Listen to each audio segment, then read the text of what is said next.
And welcome to day 74 of our 2790 series. We're continuing our reading in Hebrews today, and we'll read chapters 5, 6, and 7.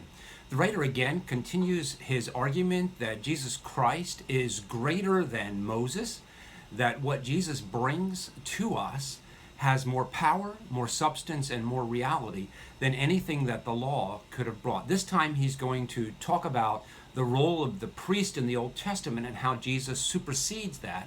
And he uses the example of Melchizedek, how Melchizedek precedes any of the laws regarding priesthood, and yet Abraham instinctively knows that he's to bring Melchizedek an offering. And so Jesus is a greater high priest, and we're going to hear more and more about that as the writer continues. He's a greater high priest even than what is established under the law of Moses.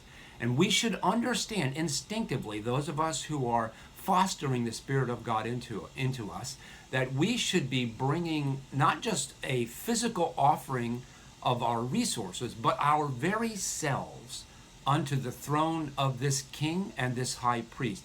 That what he accomplishes is so far greater than anything that the law could accomplish. And then he gives the people a kind of a little warning in the midst of this.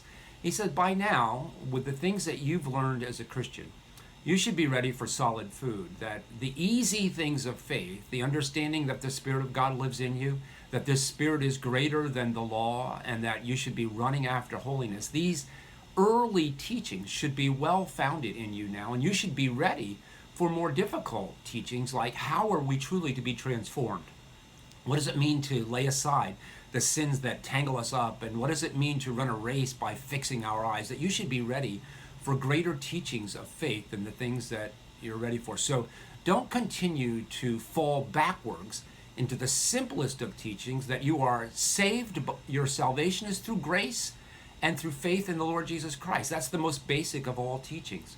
Don't doubt that, but move forward and press on toward holiness in your life. Allow the Spirit of God to transform you. And you should be ready for this. So continue to read in the letter to the Hebrews.